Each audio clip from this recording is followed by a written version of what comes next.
Hello guys, অনেকদিন পর নিয়ে চলে এসেছি আবারও একটা মিনি ভ্লগ। আজকে যেহেতু ক্রিসমাস, সবাইকে জানাই মেরি ক্রিসমাস।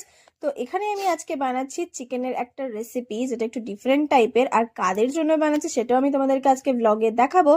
তো আমি এখানে হয়ে গেছি সান্টা। তো আজকে সিক্রেট সান্টা হয়ে কারোর জন্য আমি গিফট নিয়ে যাচ্ছি। তো কার জন্য গিফট নিয়ে যাচ্ছি সেটা তোমরা ব্লগটা দেখলেই জানতে পারবে। তো চলো শুরু করা যাক আজকের এই মিনি ভ্লগটা। আজকে এটা হচ্ছে ভাত, আর আমরা যেটা তৈরি করেছিলাম এটা হচ্ছে চিকেন, বয়েলড চিকেন আছে, যেটা হলুদ দিয়ে শুধু সেদ্ধ করা হয়েছে। কারণ কি নুনও দেওয়া হয়নি, কারণ নুনটা ওদের জন্য ভালো হবে না। হলুদটা খুব ভালো দেখে দাও, দেখো পাশে চলে এসেছে। তো আরো এতটাই ভাত আছে। তো ফার্স্টে কিছুজনের জন্য আমরা এখানে নিয়ে যাব, তারপর বাকি আবার পরে ওটাকে মেখে বাকি ওদেরকে দেবো। তো চলো, আজকে সান্টার ঝুলি থেকে ভাত আর চিকেন বেরিয়েছে। তো চলো, সান্টা এখন রেডি, নিজের ওয়ার্কে লেগে পড়েছে।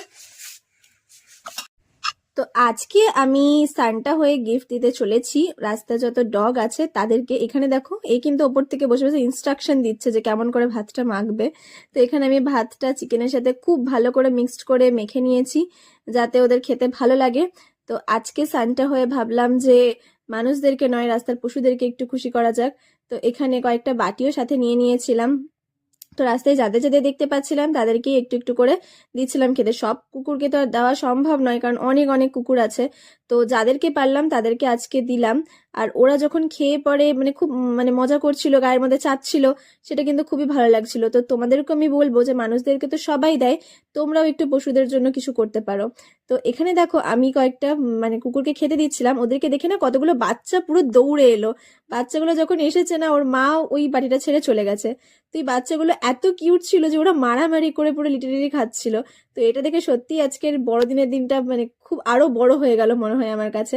তো এটা খুব কিউট মোমেন্ট ছিল। আজকে আরেকটা খুব কিউট মোমেন্ট তোমাদের সাথে শেয়ার করছি, সেটা হচ্ছে খাবার দেওয়ার পর আমি যে বালতিটাতে খাবার এনেছিলাম, ওই বাচ্চাটার বাচ্চাগুলোর মা সেই বালতিটাই নিয়ে চলে গেছিল ওদের ঘরে।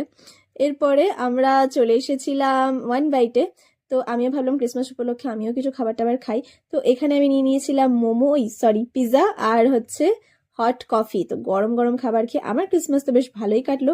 তোমাদের কেমন কাটলো আজকে ক্রিসমাস আমাকে কমেন্ট করে কিন্তু জানাও। টাটা।